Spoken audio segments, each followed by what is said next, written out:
کھلے آنکھ صلی علی کہتے کہتے، کھلے آنکھ صلی علی کہتے کہتے۔ الحمدللہ رب العالمین والصلاة والسلام علی خاتم النبیین، اما بعد فاعوذ باللہ من الشیطان الرجیم، بسم اللہ الرحمن الرحیم۔ الصلاة والسلام علیک یا رسول اللہ وعلی آلک واصحابک یا حبیب اللہ۔ الصلاة والسلام علیک یا نبی اللہ وعلی آلک واصحابک یا نور اللہ۔ مدنی چینل کے ناظرین، آپ دیکھ رہے ہیں پروگرام کھلے آنکھ صلی علی کہتے کہتے۔ آئیے سنتے ہیں تلاوت قرآن۔ اعوذ باللہ من الشیطان الرجیم، میں اللہ تعالیٰ کی پناہ میں آتا ہوں شیطان مردود سے۔ بسم اللہ الرحمن الرحیم، اللہ کے نام سے شروع جو نہایت مہربان رحم والا۔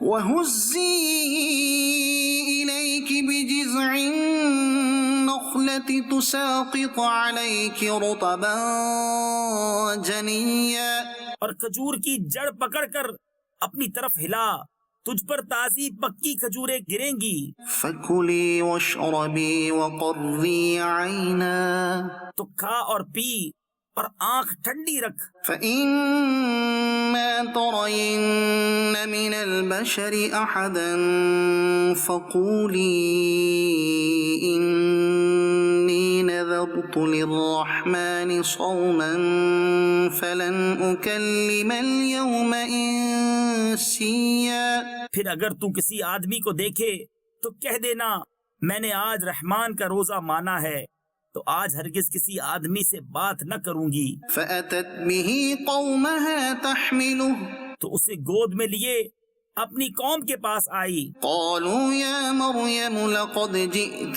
شَيْئًا فَرِيًّا، بولے اے مریم، بے شک تو نے بہت بڑی بات کی۔ يَا أُخْتَ هَارُونَ مَا كَانَ أَبُوكِ امْرَأَ سَوْءٍ وَمَا كَانَتْ أُمُّكِ بَغِيًّا، اے ہارون کی بہن، تیرا باپ برا آدمی نہ تھا اور نہ تیری ماں بدکار۔ فَأَشَارَتْ إِلَيْهِ قَالُوا كَيْفَ نُكَلِّمُ مَنْ كَانَ فِي الْمَهْدِ صَبِيًّا، اس پر مریم نے بچے کی طرف اشارہ کیا۔ وہ بولے ہم کیسے بات کریں اس سے جو پالنے میں بچہ ہے؟ قَالَ إِنِّي عَبْدُ اللَّهِ، بچے نے فرمایا میں ہوں اللہ کا بندہ، آتاني الكتاب وجعلني نبيا وجعلني مباركا أينما كنت وأوصاني بالصلاة والزكاة ما دمت حيا، اس نے مجھے کتاب دی اور مجھے غیب کی خبریں بتانے والا نبی کیا، اور اس نے مجھے مبارک کیا میں کہیں ہوں، اور مجھے نماز و زکوٰۃ کی تاکید فرمائی جب تک جیوں۔ وبرا بوالدتي ولم يجعلني جبارا شقيا، اور اپنی ماں سے اچھا سلوک کرنے والا اور مجھے زبردست بدبخت نہ کیا۔ والسلام علي يوم ولدت ويوم أموت ويوم أبعث حيا، اور وہی سلامتی مجھ پر جس دن میں پیدا ہوا اور جس دن مروں گا اور جس دن زندہ اٹھایا جاؤں گا۔ ذلك عيسى ابن مريم یہ ہے عیسیٰ مریم کا بیٹا، قول الحق الذي فيه يمترون، سچی بات جس میں شک کرتے ہیں۔ ما كان لله أن يتخذ من ولد سبحانه، اللہ کو لائق نہیں کہ کسی کو اپنا بچہ ٹھہرائے، پاکی ہے اس کو۔ إذا قضى أمرا فإنما يقول له كن فيكون، جب کسی کام کا حکم فرماتا ہے تو یوں ہی کہ اس سے فرماتا ہے ہو جا، وہ فوراً ہو جاتا ہے۔ وَإِنَّ اللَّهَ رَبِّي وَرَبُّكُمْ فَاعْبُدُوهُ، اور عیسیٰ نے کہا بے شک اللہ رب ہے میرا اور تمہارا، تو اس کی بندگی کرو۔ هَذَا صِرَاطٌ مُسْتَقِيمٌ، راہ سیدھی ہے۔ صدق اللہ العظیم۔ سبحان اللہ رب العالمین جل وعلا نور قرآن سے ہمارے قلوب اور ہمارے اذہان کو منور فرمائے، اور اپنے انبیاء کے تذکرے ہمیں کرتے رہنے اور پڑھتے رہنے قرآن کریم سے، ان کی عظمت اور فضائل کو جاننے، ماننے، دل سے تسلیم کرنے کی سعادت عطا فرمائے۔ یہ اللہ تبارک و تعالیٰ کے وہ انبیاء ہیں، سارے ہی انبیاء وہ شاندار اور عظمت کے مینار ہیں کہ رب العالمین جل وعلا نے ان پر ایمان لانا اس آخری امت کے لیے بھی لازم قرار دیا ہے۔ حسان بھائی کی جانب بڑھتے ہیں اور کلام شامل کرتے ہیں۔ صلی اللہ علیہ یا رسول اللہ وسلم علیہ یا حبیب اللہ صلی اللہ علیہ یا رسول اللہ وسلم علیہ یا حبیب اللہ۔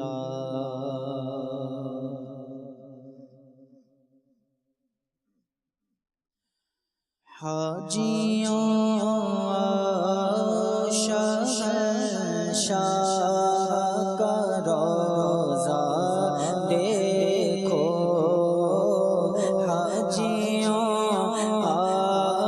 شہنشاہ کا روضہ دیکھو، حاجیوں شہنشاہ کا روضہ دیکھو، کعبہ تو دیکھ چکے، کعبے کا کعبہ دیکھو، کعبہ تو دیکھ چکے، کعبے کا کعبہ دیکھو، حاجیوں شہنشاہ کا روضہ دیکھو، آب زمزم تو پیا خوب بجھائی پیاسے، آب زمزم تو پیا خوب بجھائی پیاسے، جو کوثر کبھی دریا دیکھو، آؤ جو کوثر کبھی دریا دیکھو، زیر میزاب ملے خوب کرم کے چھیٹے، زیر میزاب ملے خوب کرم کے چھیٹے، ابر رحمت کا یہاں زور برسنا دیکھو، ابر رحمت کا یہاں زور برسنا دیکھو، حاجیوں شہنشاہ کا روضہ دیکھو، اور دھوم دیکھی درے کعبہ پہ بیتابوں کی، دھوم دیکھی درے کعبہ پہ بیتابوں کی، ان کے مشتاق حسرت کا تڑپنا دیکھو، ان کے مشتاقوں میں حسرت کا تڑپنا دیکھو، حاجیوں شہنشاہ کا روضہ دیکھو، خوب آنکھوں سے لگایا ہے غلاف کعبہ، خوب آنکھوں سے لگایا ہے غلاف کعبہ، قصر محبوب کے پردے کا بھی جلوہ دیکھو، قصر محبوب کے پردے کا بھی جلوہ دیکھو، کعبہ تو دیکھ چکے، کعبے کا کعبہ دیکھو، پروان موتیوں کا جگر خوف سے پانی پایا، موتیوں کا جگر خوف سے پانی پایا، یا سیاہ کاروں کا دامن پہ مچلنا دیکھو، یا سیاہ کاروں کا دامن پہ مچلنا دیکھو، حاجیوں شہنشاہ کا روضہ دیکھو، کعبہ تو دیکھ چکے، کعبے کا کعبہ دیکھو،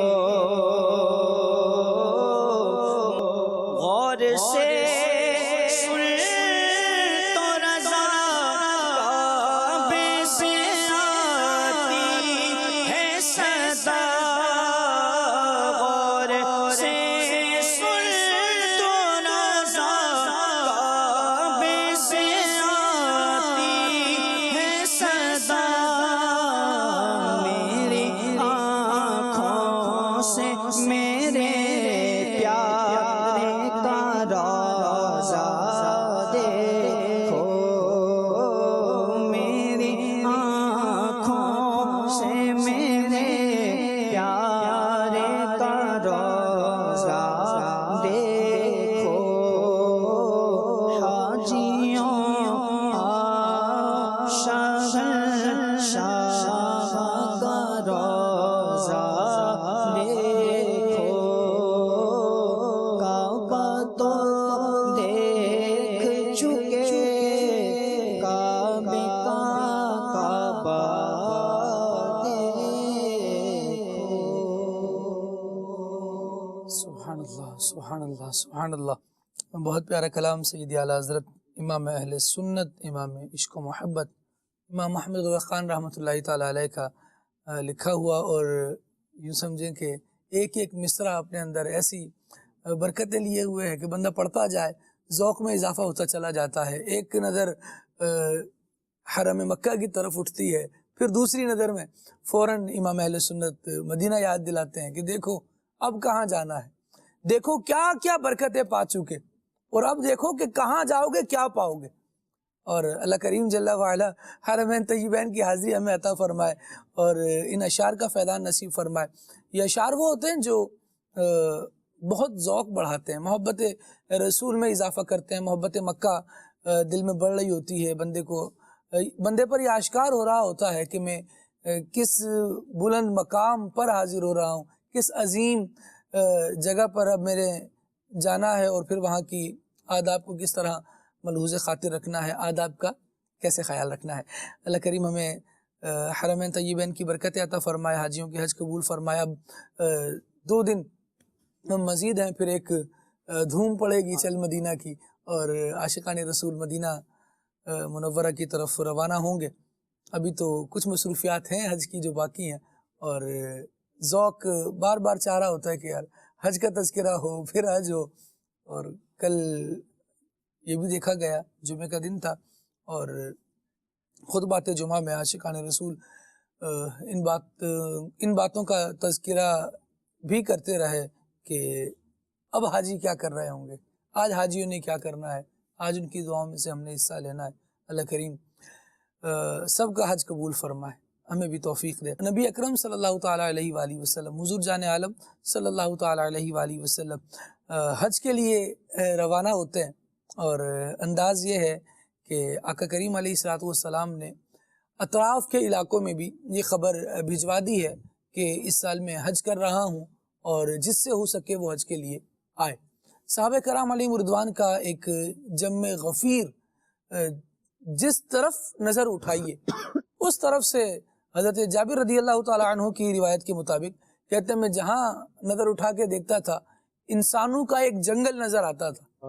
اتنے لوگ حضور جان عالم صلی اللہ تعالیٰ علیہ وآلہ وسلم کے ساتھ حج کرنے کے لیے آ رہے ہیں۔ آقا دو عالم صلی اللہ تعالیٰ علیہ وآلہ وسلم کی ازواج مطہرات ساتھ ہیں۔ حضور جان عالم صلی اللہ تعالیٰ علیہ وآلہ وسلم ارشاد فرماتے ہیں کہ چلیے حج کے لیے چلنا ہے۔ ساری ہی ازواج حضور کی حضور کے ساتھ ہیں۔ ذوالحلیفہ پہنچتے ہیں، یہ میقات ہے، یہاں سے حضور جان عالم صلی اللہ تعالیٰ علیہ وآلہ وسلم رات قیام فرماتے ہیں، ازواج مطہرات سے گفتگو ہوتی ہے، اور اب حج کا احرام باندھنا ہے تو اس سے پہلے غسل وغیرہ فرما کر آقا دو عالم صلی اللہ تعالیٰ علیہ وآلہ وسلم تشریف فرما ہے۔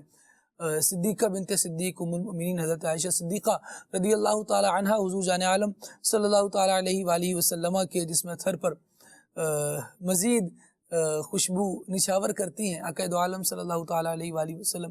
اس کے بعد پھر احرام وغیرہ باندھ کر اب روانہ ہوتے ہیں، اور پھر میدان عرفات پہنچتے ہیں۔ یہاں سے آقا دو عالم صلی اللہ تعالیٰ علیہ وآلہ وسلم کا یعنی ایک تسلسل ہے، جزئیات پر ان کے گفتگو کی جائے تو حضور جان عالم صلی اللہ تعالیٰ علیہ وآلہ وسلم کا حج، یہ راشد بھائی ایک مستقل موضوع ہے الگ سے کہ اس پر بھی گفتگو ہونی چاہیے۔ اور گزشتہ سالوں میں مفتی دعوت اسلامی مولانا مفتی علی اصغر طاری صاحب دامت برکاتہم العالیہ نے حضور جان عالم صلی اللہ تعالیٰ علیہ وآلہ وسلم کا حج اس عنوان سے اس موضوع کو لیا بھی تھا، اور یوٹیوب پر آپ کے یوٹیوب چینل پر موجود ہے، اس کو ضرور آپ چاہیں تو دیکھ سکتے ہیں۔ بہت برکتیں حضور جان عالم صلی اللہ علیہ وسلم کب روانہ ہوئے، کہاں رکے، وہاں کیا معاملات ہوئے، تفصیل کے ساتھ یہ الحمدللہ عز و جل موضوع زیر بحث آیا۔ ابھی فی الحال جو ہمارا ٹاپک ہے وہ حضور جان عالم صلی اللہ تعالیٰ علیہ وآلہ وسلم کا خطبہ حج ہے۔ یہ مختلف مقامات پر ہوا۔ ابتداً راشد بھائی سے ہم یہ جانتے ہیں کہ یہ جو آخری حج ہے اس کی کیا اہمیت رہی، اور جو حضور جان عالم صلی اللہ تعالیٰ علیہ وآلہ وسلم کا ہے، اور پھر اس میں جو خطبات ہیں ان کی اہمیت کے حوالے سے اگر ارشاد فرمائیں۔ جی، آپ کے سوال کے جواب سے پہلے میں امام علیہ سنت اعلیٰ حضرت کے کلام کے حوالے سے کچھ کہنا چاہوں گا، اگر آپ اجازت فرمائیں تو۔ ماشاءاللہ ہمارے احسان بھائی نے بڑا شاندار کلام پڑھا، اور ہدایت بخشش کے عمدہ کلاموں میں سے ایک کلام ہے۔ ہدایت بخشش کے تو سارے ہی کلام اپنی مثال آپ ہیں۔ اعلیٰ حضرت امام علیہ سنت نے اس کلام میں کیا ہے، یہ اہل فن جانتے ہیں کہ 2 شہروں کا، 2 مقدس مقامات کا گویا کہ کمپیریزن بیان کیا ہے۔ مکے اور مدینے کا تقابل بیان کیا ہے، اور تقابل اس انداز میں کیا ہے کہ کسی بھی شہر کی تنقیص نہیں ہوتی۔ یعنی بعض اوقات ایسا ہوتا ہے کہ انسان ایک چیز کے مقابلے میں جب دوسرے کی فضیلت کو بیان کرتا ہے یا تعریف کرتا ہے تو اس تعریف کے انداز میں بعض اوقات اس طرح کا لب و لہجہ ہوتا ہے کہ جو دوسری چیز ہوتی ہے اس کی شان میں کمی کا ایک شائبہ ہوتا ہے، ایک محسوس ہوتا ہے کہ شاید یہ فلاں چیز جو ہے وہ مرتبے میں کم ہے۔ اعلیٰ حضرت امام علیہ سنت چونکہ علم والے تھے، اور آپ کو یہ معلوم تھا کہ امت کے علماء کے اپنے اعتبار سے دلائل موجود ہیں، بعض مدینے کو افضل قرار دیتے ہیں، بعض مکے کو افضل قرار دیتے ہیں، تو اعلیٰ حضرت امام علیہ سنت نے تمام ہی کے موقف اور دلائل کا گویا کہ لحاظ رکھا ہے، سب کا احترام فرمایا ہے۔ لیکن کمپیریزن اس انداز میں بیان کیا ہے کہ اہل ذوق سمجھ جاتے ہیں کہ اعلیٰ حضرت کے اس بارے میں موقف کیا ہے، جو کہ آپ نے فتاوی رضویہ شریف کی 10ویں جلد میں واضح طور پر بیان بھی فرمایا کہ مکہ افضل ہے یا مدینہ افضل ہے۔ اچھا، اس کے ایک شعر کے حوالے سے مزید گفتگو کر کے پھر میں اپنے ٹاپک پر آؤں گا۔ اعلیٰ حضرت امام اہل سنت ایک شعر میں فرماتے ہیں جو ماشاءاللہ حسان بھائی نے پڑھا کہ زیر میزاب ملے خوب کرم کے چھینٹے، زیر میزاب ملے خوب کرم کے چھینٹے، ابر رحمت کا یہاں زور برسنا دیکھو۔ یعنی میزاب رحمت سے تو برکتیں لے لیں، اب نبی پاک علیہ الصلوۃ والسلام کے دیار میں آئے ہو تو اب رحمت کا جو بادل ہے نا وہ برسنا ہے۔ اچھا، اس شعر میں خالد بھائی دیکھیں دوسرے مصرے میں اعلیٰ نے ایک لفظ استعمال فرمایا زور۔ اردو اور مختلف زبانوں میں بعض الفاظ ایسے ہوتے ہیں کہ ان کو اگر دائیں جانب سے پڑھیں یا بائیں جانب سے پڑھیں تو وہ کسی نہ کسی معنی پر محمول کیے جاتے ہیں، یعنی وہ با معنی ہی رہتے ہیں، محمل نہیں ہوتے، فمل نہیں ہوتے۔ یعنی ایک لفظ اگر سیدھا پڑھیں گے تو اس کا معنی کچھ اور ہے، الٹی جانب سے پڑھیں گے تو معنی کچھ اور ہے۔ اب زور کو اگر الٹا کریں آپ حروف کی ترتیب کے اعتبار سے تو یہ کیا ہوگا؟ روز۔ اب اعلیٰ حضرت کا یہ کلام کتنا شاندار اور اس مصرے میں اس لفظ کا استعمال کتنا خوب ہے کہ اس لفظ کو آپ سیدھا پڑھیں یا الٹا پڑھیں، دونوں صورتوں میں اعلیٰ حضرت کا یہ جو شعر اور اس کا یہ مصرع ہے یہ با معنی بنتا ہے۔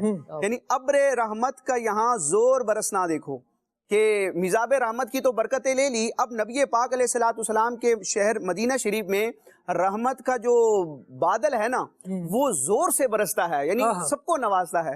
اور اگر اس لفظ کو ہم الٹا کر دیں، روز کر دیں، تو اب معنی یہ ہوگا کہ مدینہ شریف میں ایک دو دن نہیں، مہینے کے چند دن نہیں اور سالوں کے چند مہینے نہیں، بلکہ روز ہی یہاں پر رحمت کی برسات ہوتی ہے۔ زور کہیں یا روز کہیں، دونوں صورتوں میں رحمت مصطفیٰ تو جب بارش برس رہی ہے تو میزاب رحمت سے قطرے جھڑتے محسوس ہو رہے ہیں، لیکن یہاں پر جو رحمت ہے وہ ابر رحمت کا یہاں زور برسنا دیکھو، روز برسنا دیکھو۔ واہ واہ، زور سے بھی برستا ہے اور روز برستا ہے۔ الحمدللہ بڑا شاندار ٹاپک آج جو ہمارے پروگرام میں اس پر گفتگو کی جائے گی، حجۃ الوداع۔ نبی پاک علیہ الصلوۃ والسلام نے جو زندگی میں فرض حج کے اعتبار سے پہلا اور آخری حج فرمایا جو 10 سنہ ہجری کو وقوع ہوا، اس میں آپ علیہ الصلوۃ والسلام نے مختلف مراحل پر اپنی امت کو مختلف تعلیمات ارشاد فرمائی۔ اچھا خالد بھائی، یہاں علماء ذکر کرتے ہیں کہ جو خطبات تھے یہ افعال حج میں سے نہیں تھے، یعنی حج سے اسپیسیفک اعمال نہیں تھے، کیونکہ ان خطبات میں ہم دیکھتے ہیں عام طور پر آپ علیہ الصلوۃ والسلام کے جو ارشادات ہیں ان میں حج کے احکام کو بیان نہیں کیا گیا، بلکہ دین اسلام کی تشریحات کو، اور آپ علیہ الصلوۃ والسلام کی تقریباً 23 سالہ جو اسلام کے لیے کوششیں ہیں، اور آپ علیہ الصلوۃ والسلام کی جو مطلب یہ عظیم یہ کارنامہ ہے کہ آپ نے رب تبارک و تعالیٰ کی زمین پر رب تبارک و تعالیٰ کے دین کو غالب فرمایا، تو اس کا گویا کہ خلاصہ اور پوری سمری جو ہے آپ علیہ الصلوۃ والسلام نے حجۃ الوداع کے مختلف خطبات میں ارشاد فرمائی۔ اچھا، اگر خطبات کے مضامین کو دیکھا جائے اور اس کی اہمیت کو دیکھا جائے تو انتہائی شاندار خطبہ ہے، اور اس دور سے لے کے آج تک بلکہ قیامت تک اگر زمین پر امن و امان کا نفاذ کرنا ہے، لوگوں کی فلاح و بہبود کے لیے اگر کوئی لاہ عمل تیار کرنا ہے تو نبی پاک علیہ الصلوۃ والسلام کے بیان کردہ ان خطبات سے اعلیٰ کوئی آئین اور قانون نہیں ہو سکتا۔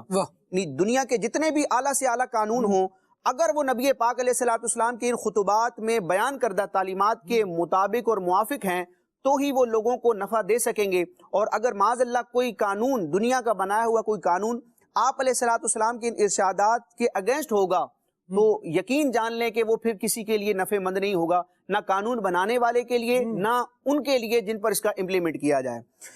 خالد بھائی، دنیا اور اس کی بقا اور لوگوں کی فلاح و بہبود کے لیے تقریباً 5 چیزیں ایسی ہیں جن کو پروٹیکٹ کیا جاتا ہے، یعنی دنیا کے باقی رہنے کے لیے جن چیزوں کو تحفظ بخشنا، جن کو باقی رکھنا ضروری ہے، ان میں سے 5 ایسی چیزیں ہیں جن کو سر فہرست علماء ذکر کرتے ہیں۔ اور اعلیٰ حضرت امام علیہ سنت بھی بیان فرماتے ہیں کہ یہ وہ 5 چیزیں ہیں کہ جن کے حفظ کے لیے، جن کو تحفظ فراہم کرنے کے لیے شریعت نازل کی جاتی ہے، شریعت کے احکام نافذ کیے جاتے ہیں۔ وہ کیا ہے؟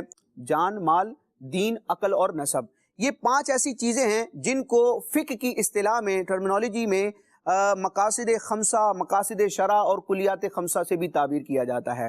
یعنی دین اسلام کے جتنے بھی احکامات ہیں آپ دیکھ لیں، بالواسطہ یا بلا واسطہ، ڈائریکٹ یا انڈائریکٹ، ان 5 چیزوں کو سیکیور کرتے ہیں، اور دیگر جو چیزیں ہیں وہ ان 5 کے تحت آئیں گی: بندے کا دین، بندے کی جان، بندے کا مال، بندے کی عقل اور بندے کا نسب. یہ 5 بنیادی چیزیں ہیں. ان مقاصد شرع کو دیکھا جائے، یعنی اللہ تبارک و تعالیٰ جو اپنے بندوں کے لیے احکام نازل فرماتا ہے، ان احکام کے نزول کا بنیادی مقصد ان 5 چیزوں کو پروٹیکٹ کرنا ہے. آپ علیہ السلام کے حجۃ الوداع کے اگر خطبے کو دیکھا جائے اور اس کے مضامین کو دیکھا جائے، اس کے اقتباسات کو دیکھا جائے، تو تقریباً ان 5 ہی موضوعات کو نبی پاک علیہ السلام نے اپنی گفتگو کا حصہ بنایا ہے. یعنی دین کے حوالے سے بھی، جان کے حوالے سے بھی، مال کے حوالے سے بھی، نسب کے حوالے سے بھی آپ علیہ السلام نے ارشادات عطا فرمائے ہیں. اگر اس کی ڈیٹیل میں ہم جائیں تو ایک ایک موضوع پر میں سمجھتا ہوں کہ پورا سلسلہ ہو سکتا ہے. اگر کتابیں لکھی جائیں تو آپ علیہ السلام کے ایک ایک جملے پر پوری کتاب تحریر کی جا سکتی ہے کہ دین اسلام کی جو تعلیمات ہیں، قرآن و سنت کا جو ماں حصل ہے، کنکلوژن ہے، وہ ہمیں حجۃ الوداع کے خطبے میں نظر آتا ہے. سبحان اللہ، بہت پیاری آپ نے گفتگو فرمائی. اور آقا دو عالم صلی اللہ تعالیٰ علیہ وآلہ وسلم کے یہ وہ خطبات ہیں مدنی چینل کے ناظرین جب جو حضور جان عالم صلی اللہ علیہ وسلم پر ایمان لائے وہ سعادت مند، لیکن جو نہیں لائے اور وہ بھی کوئی ایسا ایجنڈا بیان کرنا چاہتے ہیں جس میں واقعی فلاح ہو، جب وہ اپنے بنائے ہوئے قانون سے خود تنگ آ کر کسی واقعتاً حقیقی راہ نجات کی طرف جانا چاہتے ہیں، تو پھر ان کو دیکھنا پڑتا ہے کہ کائنات میں سب سے عظیم ہستی کون سی ہے، پھر اس کا سب سے بہترین دیا ہوا منشور کیا ہے. اور اسی تگ و دو میں انسانیت کی نگاہ جس سمت اٹھتی ہے وہ حضور جان عالم صلی اللہ تعالیٰ علیہ وآلہ وسلم کا یہ حج کے خطبات ہیں، حضور کا خطبہ حج ہے. اس پر نظر ڈالتے ہیں تو آقا دو عالم صلی اللہ تعالیٰ علیہ وآلہ وسلم جہاں بندے کی اپنی ذات کے حوالے سے اس کی کیا اصلاح ہو، اس کا عقیدہ کیا ہو، رب العالمین کے بارے میں وہ کیا سوچے، وہ کون سی ذات ہے جس کو وہ عبادت کے لائق تصور کرے اور پھر اس کے آگے جھکے، تو اس ذات کی معرفت عطا فرماتے ہیں. بتاتے ہیں کہ لوگوں تمہارا ایک ہی رب ہے جس نے تمہیں پیدا فرمایا ہے. پھر مزید آگے چلیے تو اس نے معاشرے میں رہنا ہے، معاشرے میں کیسے رہے گا، یہاں امن و سکون کیسے قائم رکھ سکتا ہے. آقا دو عالم صلی اللہ تعالیٰ علیہ وآلہ وسلم یہاں راستوں کے حقوق بیان فرما رہے ہیں، یہاں پڑوسیوں کے حقوق بیان فرما رہے ہیں، یہاں گھر میں رہنے والوں کے اور ان عورتوں کے حقوق جن کے ساتھ ملنے سے ہی ایک انسان کا خاندان کمپلیٹ ہوتا ہے، یا یوں سمجھیں کہ اس کی خاندانی زندگی کا آغاز ہوتا ہے. آقا دو عالم صلی اللہ تعالیٰ علیہ وآلہ وسلم ان سارے جزئیات پر بھی ایسے گفتگو فرما رہے ہیں کہ اگر تم ان کو درست کر لو گے، ان کے بارے میں اللہ تبارک و تعالیٰ سے ڈرتے رہو گے، ان کے حقوق کا خیال رکھو گے، ان کی عزتوں کو پامال نہیں کرو گے، سکون میں رہو گے، امن میں رہو گے، اطمینان ملے گا. اسی ایک حضور جان عالم صلی اللہ علیہ وسلم کے خطبے کو اگر ہم مزید گفتگو کریں، اس میں تو ایک چھوٹا سا جزء اس میں سے ہم لیتے ہیں کہ آقا دو عالم صلی اللہ تعالیٰ علیہ وآلہ وسلم نے پڑوسیوں کے حقوق کو بیان فرمایا. یعنی بندہ جہاں بھی رہتا ہے، جہاں بھی جائے گا، کوئی نہ کوئی تو اس کا شناسہ ہوگا، کوئی نہ کوئی تو ایسا ہوگا کہ جس سے وہ کوئی تعلق بیان کر سکے، بنا سکے اور پھر اس کے ساتھ رہ سکے. جہاں جائے گا کوئی نہ کوئی اس کے ساتھ رہنے والا ہوگا. یہ انسان کی طبیعت میں رکھا گیا ہے کہ یہ سماجی حیوان اس کو کہا گیا. یہ معاشرے کا وہ فرد ہے جو تنہا نہیں رہتا، یہ جنگلوں میں رہنے والا نہیں ہے، یہ لوگوں میں رہے گا. اور یہ انسان کی فطرت ہے، یہ لوگوں کے ساتھ رہتا ہے. تنہائی میں اتنی زیادہ پسند اس کو ہوتی نہیں. جو تنہائی پسند بھی ہوتا ہے نا، اس کو اپنی زندگی کی ضروریات کو پورا کرنے کے لیے پھر لوگوں میں آنا پڑتا ہے. کسی سے کچھ مطالبہ ہوگا، کسی سے کچھ لینا ہوگا، کچھ دینا ہوگا. سب سے قریبی جو ہوتا ہے وہ اس کا پڑوسی ہوتا ہے. اور آقا دو عالم صلی اللہ علیہ وسلم پڑوسیوں کے حقوق اس خطبے میں بیان فرما رہے ہیں. ایاز بھائی کیا فرمائیے گا؟ جی بالکل خالد بھائی، میں اس پر بات کرنے سے پہلے خطبہ حجۃ الوداع کی اہمیت پر بھی بات کروں گا. جی ضرور. کہ دیکھیں، یہ نبی پاک صلی اللہ علیہ وسلم کا ایک ایسا عظیم خطبہ ہے کہ جو عالم انسانیت کے ہر موضوع کو اپنے اندر لیے ہوئے ہے. نبی پاک صلی اللہ علیہ وسلم نے 14.5 صدیوں قبل پہلے نبی پاک صلی اللہ علیہ وسلم نے اس خطبے کو ارشاد فرمایا. اس وقت سے لے کر آج تک اس خطبے پر بات ہوتی رہی ہے. اور آپ دیکھیں کہ غلاموں کے لیے اپنے آقا کی ہر بات جو ہوتی ہے وہ فخر کا باعث ہوتی ہے. اس لیے ہمارے نبی کریم صلی اللہ علیہ وسلم کا یہ خطبہ جو ہے یہ فخر کا باعث ہے، اسلام کے ماتھے کا جھومر ہے. اور آپ دیکھیں نبی پاک صلی اللہ علیہ وسلم کے معجزات میں سے ایک معجزہ ہے جوامع الکلم. کہ الفاظ تھوڑے ہوتے مگر اس کے اندر معنویت کا پورا سمندر ہوتا. اور نبی پاک صلی اللہ علیہ وسلم کے ہم اس خطبے کی جانب جب آتے ہیں دیکھتے ہیں تو کتنے بہترین انداز سے نبی کریم صلی اللہ تعالی علیہ وسلم نے وہ جو بڑے بڑے موضوعات جس پر بہت بڑی بڑی کتابیں لکھی جا سکتی تھیں، نبی کریم صلی اللہ علیہ وسلم نے خوبصورت انداز میں اور خوبصورت پیرائی کے اندر اس بڑے عنوان کو نبی کریم صلی اللہ علیہ وسلم نے چھوٹے چھوٹے الفاظ کے اندر پرو دیا. ہم اگر اس کے ایک جملے کی طرف غور کریں نا خالد بھائی تو پوری کتابیں لکھی جا سکتی ہیں، لیکن آپ دیکھیں نبی کریم صلی اللہ علیہ وسلم نے اس چھوٹے الفاظ کے اندر ہمارے لیے ایک بہترین رہنمائی جو ہے ارشاد فرمائی. اور قیامت تک، اس وقت سے لے کر قیامت تک جتنی خرابیاں پیدا ہو سکتی تھیں یا جن کے خدشات تھے، نبی پاک صلی اللہ علیہ وسلم نے خطبہ حجۃ الوداع کے اندر وہ ساری کی ساری بیان کر دی. تھوڑا سا چھوٹا سا آپ سے ذرا سا اختلاف، حضور کے الفاظ بڑے الفاظ قلیل الفاظ میں کثیر معنی بیان فرمائے. بے شک بے شک. تو نبی پاک صلی اللہ علیہ وسلم نے ہر اس خرابی کو جو پیدا ہو سکتی تھی اس کا سد باب کیا، اور انداز دیکھیے کتنا پیارا اختیار کیا کہ اپنی ذات سے ابتدا کی. اگر ہم دیکھتے ہیں خطبہ حجۃ الوداع کی طرف تو نبی پاک صلی اللہ علیہ وسلم نے اپنی ذات سے ابتدا فرمائی. انہی میں سے ایک پڑوسیوں کے حقوق. آپ دیکھیے کہ آج مفادات کی جنگ ہے، ہر بندہ اپنے مفاد کو پیش نظر رکھتا ہے. آپ یہ دیکھیے اگر ہم دیکھیں اپنے پڑوسیوں کے ساتھ اگر ہم حسن سلوک کرنے لگ جائیں تو ہم یہ دیکھتے ہیں ہمارا مفاد خود سیکیور ہو جاتا ہے. وہ کیسے؟ آپ دیکھیں جب ہم کسی کو عزت دیں گے، کسی کا خیال کریں گے تو وہ ہمارا خود خیال کرے گا. ہمارا جو مفاد تھا وہ خود بخود اس کا خیال کرنے سے سیکیور ہو جائے گا. تو نبی کریم صلی اللہ تعالی علیہ وسلم نے باقاعدہ حضرت ابو امامہ باہلی رضی اللہ تعالیٰ عنہ فرماتے ہیں کہ نبی کریم صلی اللہ علیہ وسلم نے خطبہ حجۃ الوداع کے دن پڑوسیوں کے حقوق کو بیان فرمایا. فرمایا کہ میں تمہیں پڑوسیوں کے تعلق سے وصیت کرتا ہوں کہ ان کے ساتھ حسن سلوک اختیار کرو. فرماتے ہیں پھر نبی پاک صلی اللہ علیہ وسلم نے پڑوسیوں کے وہ حقوق بیان کیے کہ مجھے ایسا لگتا تھا کہ نبی کریم صلی اللہ علیہ وسلم وراثت کے اندر انہیں حقدار قرار دے دیں گے.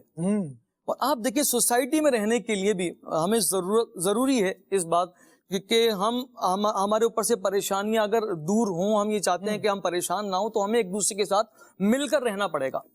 نبی کریم صلی اللہ علیہ وسلم نے نیک اور بد ہونے کا معیار بھی خالد بھائی پڑوسیوں کو قرار دیا.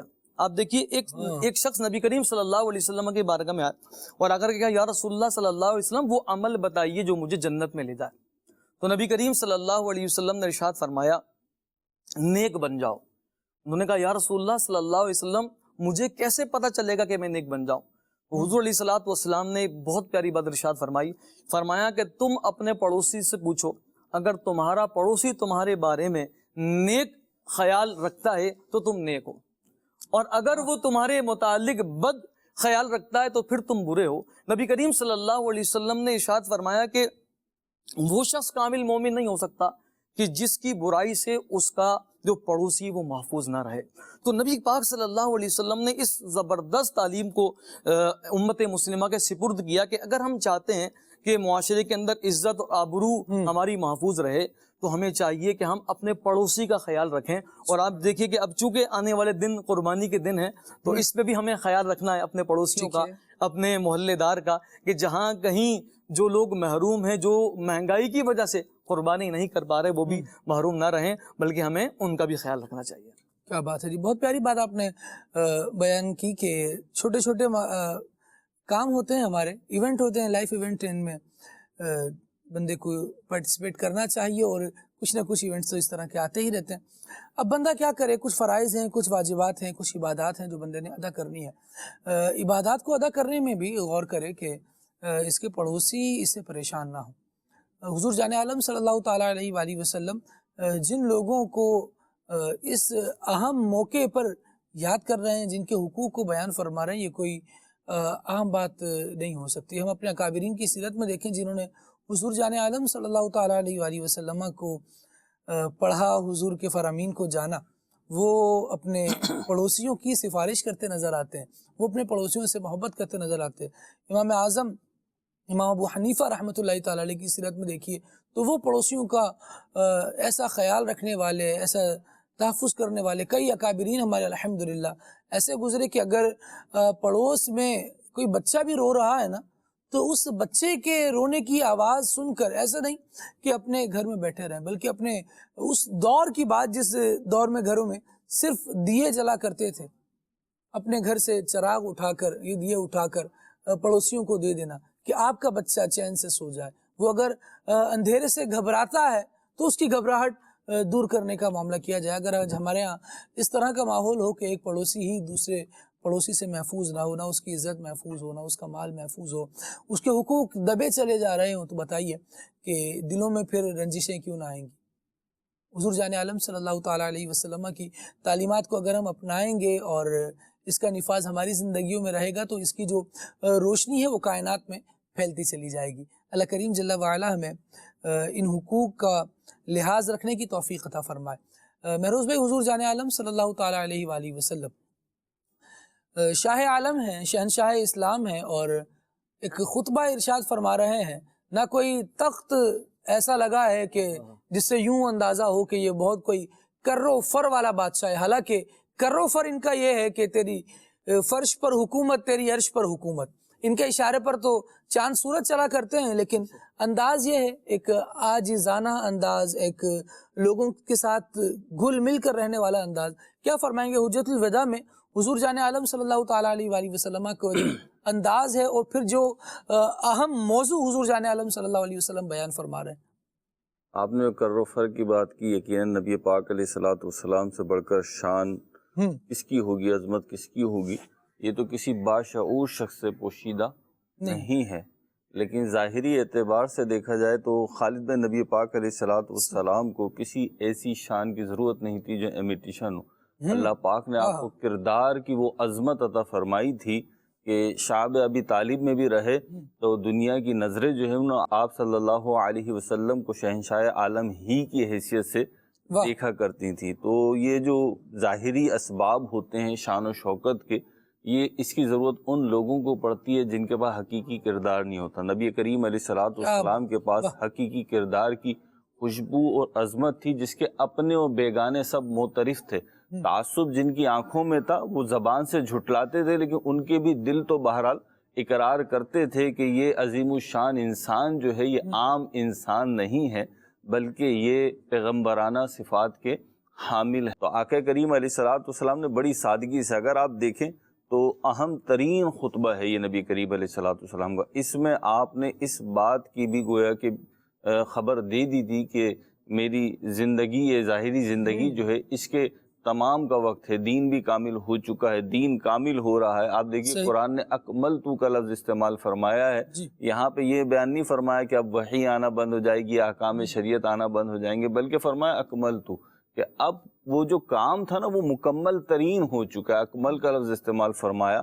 ایک تو یہ اس اعتبار سے بھی اہم ایونٹ تھا. پھر نبی پاک علیہ الصلوۃ والسلام اپنے کم و بیش 1,24,000 صحابہ اکرام عالم رضوان کے جھرمٹ میں کھڑے ہوئے اپنی اونٹنی پر یہ خطبہ ارشاد فرما رہے ہیں. عرفہ کا دن ہے اور میدان عرفات ہے، حالت احرام میں ہے. یہ ساری چیزیں ایسی ہیں جو ظاہری طور پر دیکھا جائے تو اس اہم ترین خطبے کی شان و شوکت اس کے سوا ہونی چاہیے تھی. ظاہری اعتبار سے بات کر رہا ہوں کہ مسند ہوتی، لباس ہوتا اور اس طریقے کا ایک ایونٹ ہوتا، لیکن اس کے برعکس نبی کریم علیہ الصلوۃ والسلام نے حقیقتاً پیغام پہنچانے کی کوشش کری.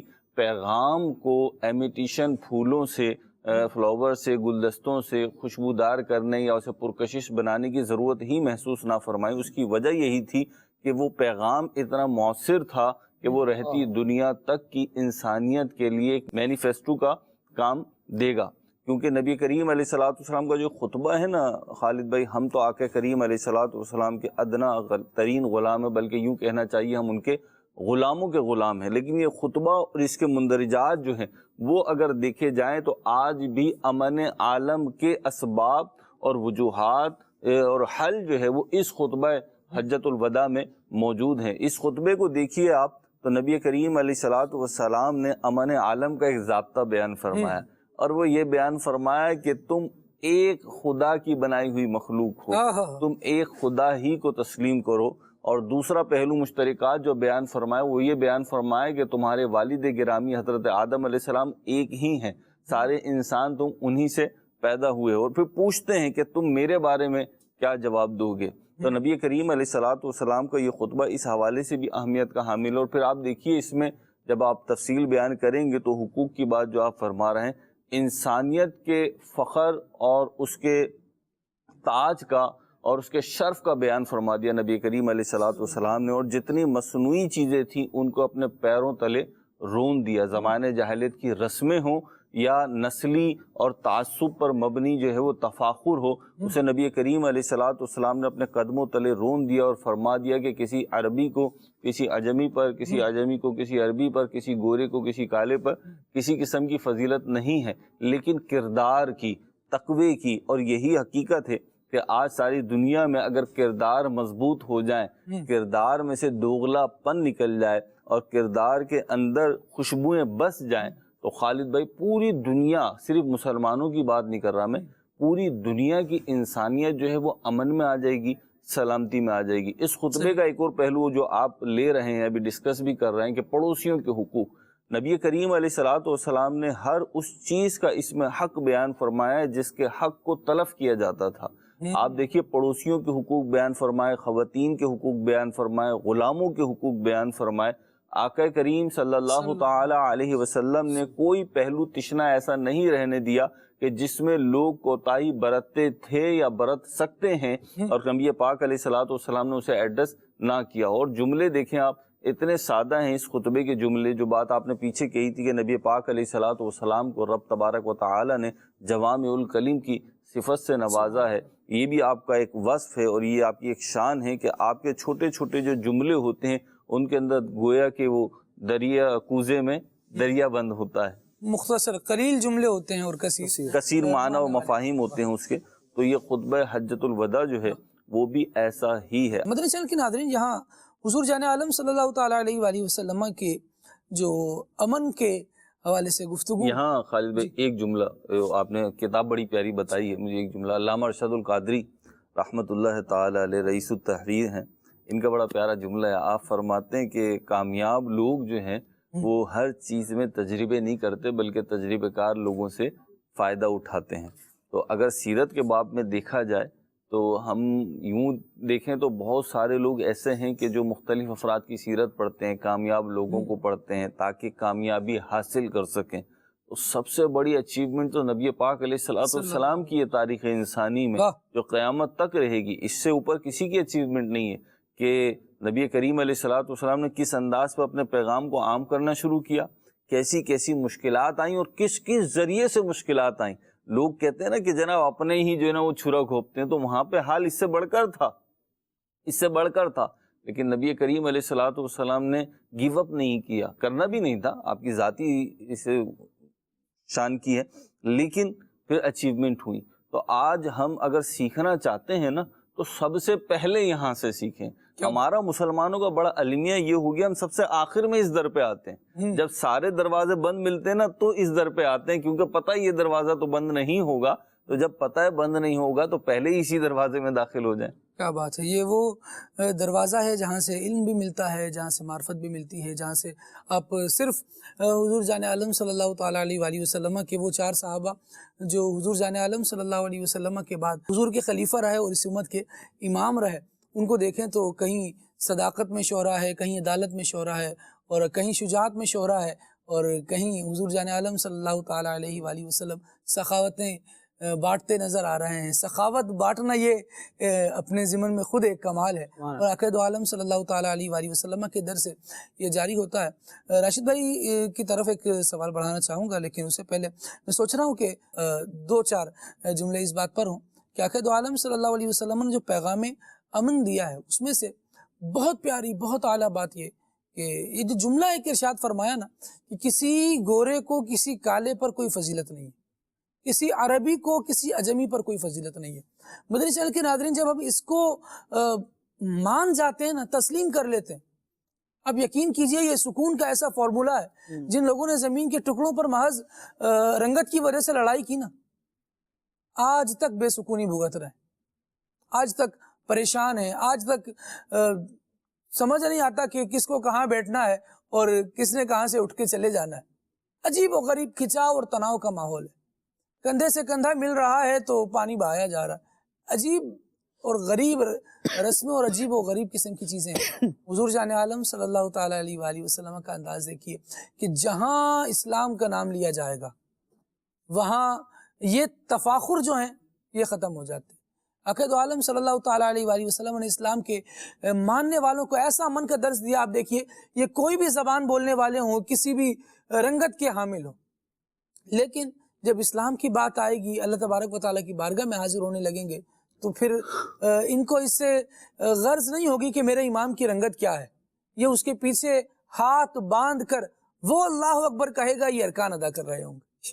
یہ حضور جان عالم صلی اللہ علیہ وسلم نے ایسا پرویا ہے لوگوں کو اسلام کی لڑی میں کہ ہر موتی الگ اس کی اہمیت بھی ہے، چمکتا بھی نظر آتا ہے، دمکتا بھی نظر آتا ہے، اور سیدھی بات یہ ہے کہ پیچھے اس امام کے حضور جان عالم صلی اللہ تعالیٰ علیہ وآلہ وسلم ہے، یہ قائد ہیں، یہ رہنما ہے، اور ان کے پیچھے ہمیں چلنا چاہیے۔ ہمارے نبی ہیں، یہ ہم ان کے امتی ہیں۔ اللہ کریم ہمیں ان کے فرامین کو کما حقہ تسلیم کرنے اور ان پر عمل کرنے کی سعادت عطا فرمائے۔ مدنی چینل کے ناظرین، حضور جان عالم صلی اللہ علیہ وسلم نے اس خطبے میں یہ بات بھی ارشاد فرمائی، اس بات کے اشارے بھی دیے، بلکہ بعض نے لکھا کہ صراحت بھی کی کہ اب یہ حضور جان عالم صلی اللہ علیہ وسلم کی زندگی کا جو حج ہے یہ آخری حج ہے، اس کے بعد حضور دنیا سے تشریف لے جائیں گے۔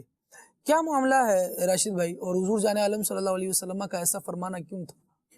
جی خالد بھائی، اگر حجۃ الوداع کے خطبے کی مختلف روایات کو دیکھا جائے تو اس طرح کے قرائن اور بلکہ واضح طور پر آپ علیہ الصلوۃ والسلام کے ارشادات ملتے ہیں کہ نبی پاک علیہ الصلوۃ والسلام کو اس چیز کا علم ہو گیا تھا کہ اب آپ علیہ الصلوۃ والسلام جلد ہی اس دنیا سے پردہ فرمائیں گے۔ جی محدثین نے اس پر کلام کیا ہے، بخاری شریف میں بھی کئی ایسے کلمات موجود ہیں، اور اس کے تحت شارحین نے، علامہ ابن حجر عسقلانی نے فتح الباری میں، امام بدر الدین عینی رحمۃ اللہ تعالیٰ نے عمدۃ القاری میں، امام احمد کستلانی نے ارشاد الساری میں، اور مختلف مفسرین نے بھی، جیسے کہ امام نصفی رحمۃ اللہ تعالیٰ نے بھی تفسیر مدارک میں ذکر کیا ہے کہ جب یہ حج کا موقع تھا، حجۃ الوداع کا معاملہ تھا اور ایام تشریق تھے، تو مینا میں قرآن مجید فرقان حمید کی ایک سورہ مبارکہ جو 30ویں پارے کے اختتام پر ہے، سورہ نصر، یہ جب نازل ہوئی تو آپ علیہ الصلوۃ والسلام کو یہ علم ہو گیا کہ اب آپ علیہ الصلوۃ والسلام آئندہ سال اپنی امت میں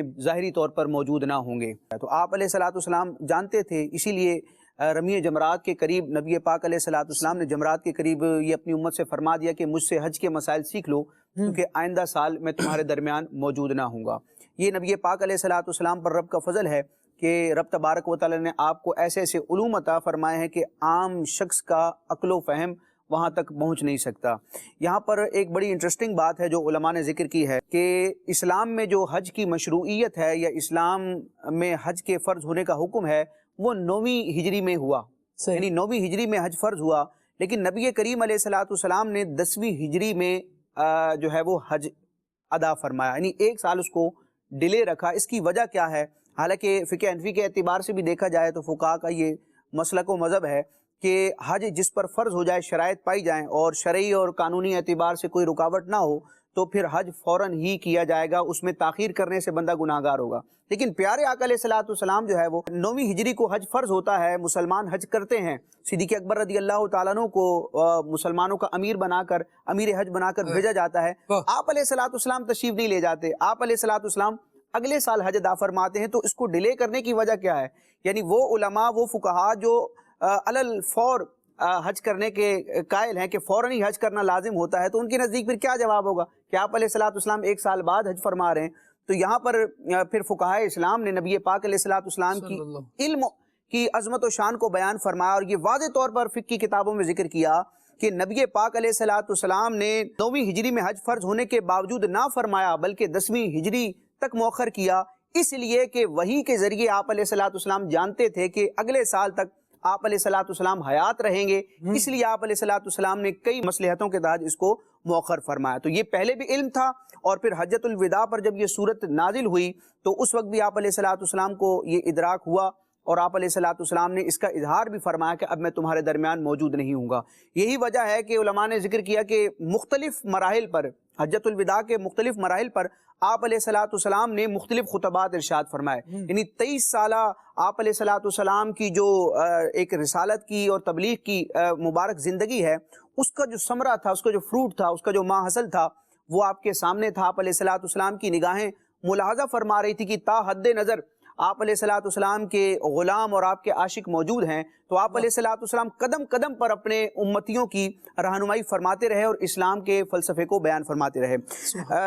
خالد بھائی یہاں پر میں ایک چیز ذکر کروں گا جو خطبۃ الوداع کے حوالے سے آپ علیہ الصلوۃ والسلام نے مختلف چیزوں کو بیان فرمایا، عبادات کا بھی ذکر فرمایا، معاملات کا ذکر فرمایا۔ وہاں پر آپ علیہ الصلوۃ والسلام نے زمانہ جاہلیت کی باطل رسم و رواج کا بھی انکار فرمایا اور اس کے حوالے سے بھی ذکر فرمایا۔ خالد بھائی دیکھیں، مختلف احادیث، روایات اور واقعات کو ہم پڑھتے ہیں تو کئی ایسی رسمیں جو قدیم زمانے سے چلی آ رہی تھی، کئی ایسے طریقے تھے جو چلے آ رہے تھے، لیکن وہ طریقے رب تبارک و تعالیٰ کے حکم کی خلاف ورزی پر مشتمل نہیں تھے، یعنی فی نفسی ہی وہ درست تھے۔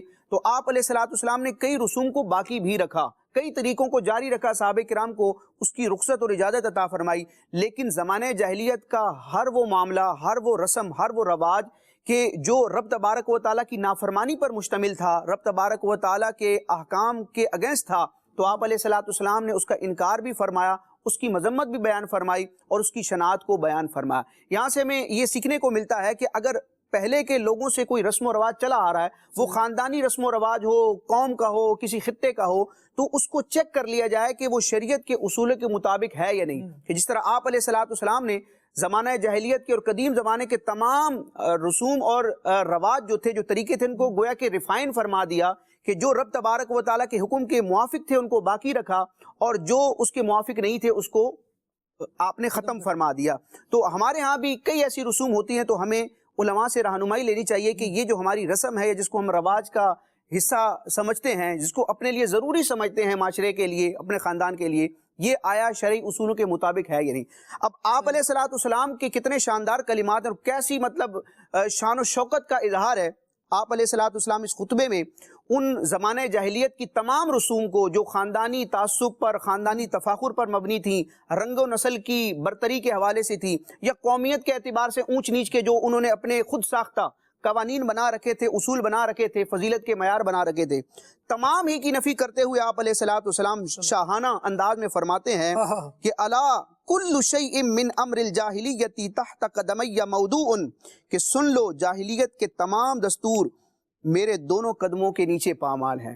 اچھا، وہ کیفیت کیا تھی؟ میں اعلیٰ حضرت کے قصیدہ نور کے چند شعر پڑھوں گا کہ آپ علیہ الصلوۃ والسلام دنیا میں تشریف لائے کفر و شرک کی تاریکی کو ختم کرنے کے لیے، کفر کو دفن فرمانے کے لیے، رب تبارک و تعالیٰ کے عرفان کی روشنی سے عالم کو منور کرنے کے لیے، اور آپ علیہ الصلوۃ والسلام نے حجۃ الوداع پر تمام جاہلیت کی رسوم کا جب خاتمہ فرمایا اور ان کو اپنے پاؤں تلے پامال کر دیا، تو گویا کہ کیفیت کیا تھی کہ صبح کر دی کفر کی، سچا تھا مجدہ نور کا، شام ہی سے تھا شب تیرا کو دھڑکا نور کا، پڑتی ہے نوری بھرن امڈا ہے دریا نور کا، سر جھکا اے کشت کفر آتا ہے اہلا نور کا، ناریوں کا دور تھا دل جل رہا تھا نور کا، تم کو دیکھا ہو گیا ٹھنڈا کلیجہ نور کا، آئی بدعت چھائی ظلمت رنگ بدلا نور کا، ماہ سنت مہر طلعت لے لے بدلا نور کا، نسخ ادیاں کر کے خود قبضہ بٹھایا نور کا، تاج ور نے کر لیا کچا علاقہ نور کا۔ واہ واہ واہ واہ، کیا بات ہے حضور جان عالم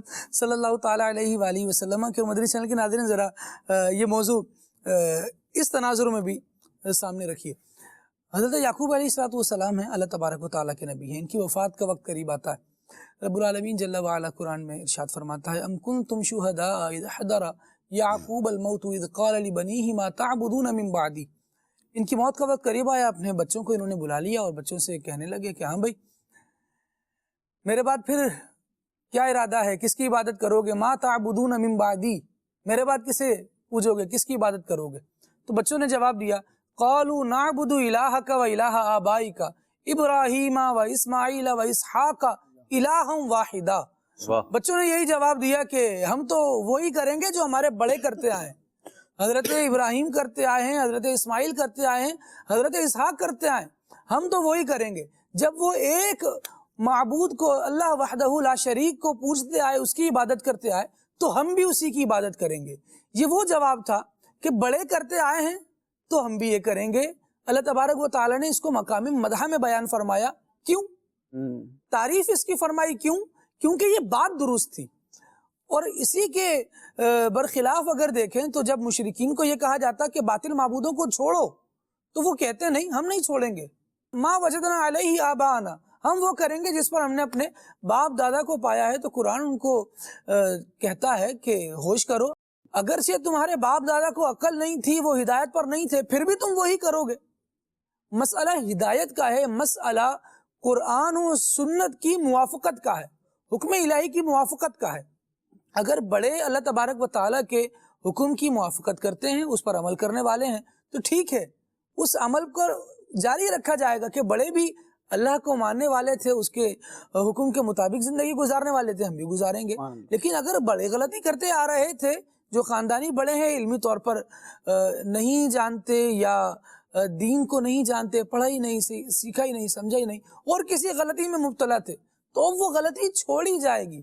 اللہ کریم ہمیں توفیق خیر عطا فرمائے۔ مدنی چینل کے ناظرین آگے بڑھتے ہیں، ایک پیکج شامل کرتے ہیں حج کی برکات۔ صلو علی الحبیب صلی اللہ تعالی علی محمد۔ الترغیب والترہیب حدیث کی کتاب ہے، اس کی حدیث نمبر ہے 11۔ اس میں کامل وضو اور استلام کرنے کے فضائل لکھے۔ چنانچہ حضرت سیدنا عبداللہ بن عمرو بن عاص رضی اللہ عنہما صحابی رسول فرماتے ہیں، جس نے کامل وضو کیا پھر رکن کا استلام کیا تو رحمت میں ڈوب گیا۔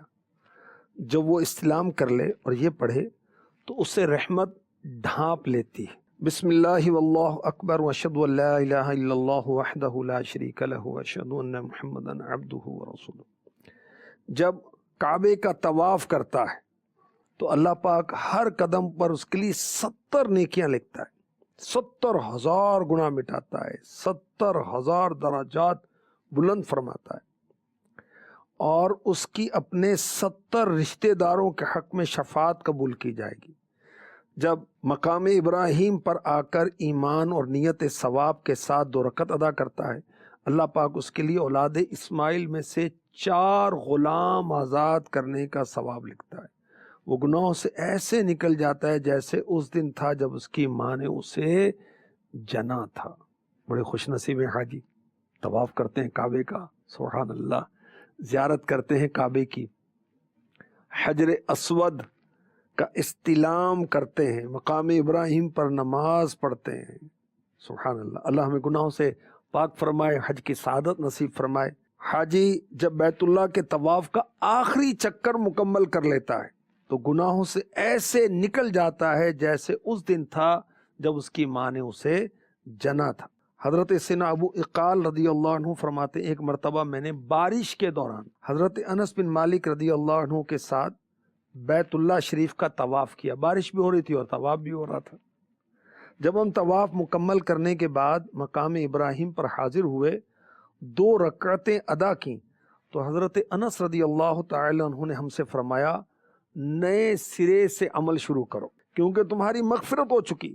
پھر فرمایا، اللہ کے حبیب علیہ الصلوۃ والسلام کے ساتھ ہم نے بارش کے دوران طواف کیا تھا، آپ نے ہم سے اسی طرح فرمایا تھا۔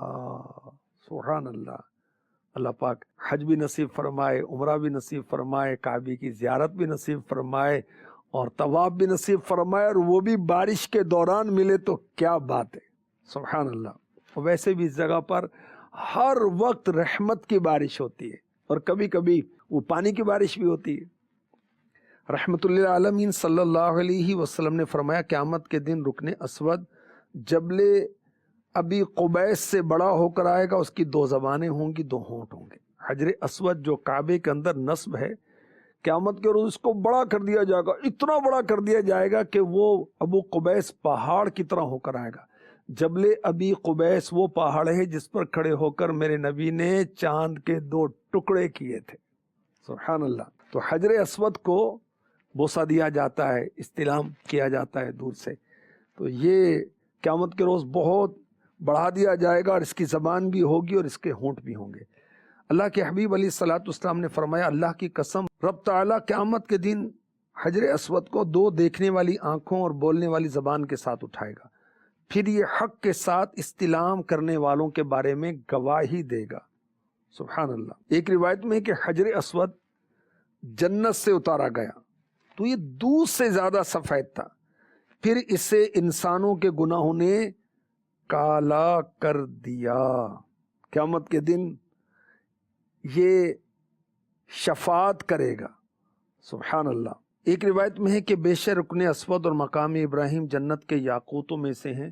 اگر یہ اپنے اندر آدمیوں کی خطائیں جذب نہ کرتے تو مشرق و مغرب کی ہر چیز کو روشن کر دیتے.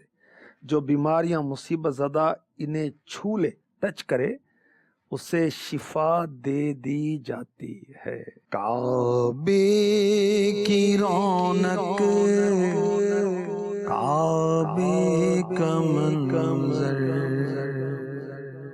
اللہ اکبر، اللہ اکبر. بھیجا ہے جنت سے تجھ کو خدا نے، چوما ہے تجھ کو میرے مصطفیٰ نے. اے سنگ اسود تیرا مقدر، اللہ اکبر، اللہ اکبر. حاجی شاہد صاحب ماشاء اللہ کلام بھی سنا رہے ہیں، دلوں کو بھی گرما رہے ہیں، کعبے کی رونق بھی اور اس کے منظر کی بھی منظر کشی گویا ہو رہی ہے. اللہ رحمت فرمائے. مدرسہ کے ناظرین آپ کے میسیجز شامل کرنے لگے ہیں، کچھ دیر میں انشاءاللہ پھر کالز بھی جو آپ کی فرمائشوں پر مشتمل ہیں شامل کریں گے. اچھا جی، میسیج یہ ہے، السلام علیکم السلام ورحمۃ اللہ وبرکاتہ. گجرانوالہ سے ہیں اور ان کا کہنا یہ ہے کہ سفر ہمارا بھی سرکار ہو مدینے کا، یہ کلام سنایا جائے. عمران بھائی ہیں ماشاء اللہ، اور ان کا کہنا یہ ہے کہ ملتان شریف سے ہیں. ٹھیک ہے. تیرے گھر کے پہرے لگاتا رہوں میں. سبحان اللہ. یا خدا حج پہ بلا کہ میں کعبہ دیکھوں. ٹھیک ہے. سانگلا ہل سے میسج ہے ماشاءاللہ، جزاک اللہ.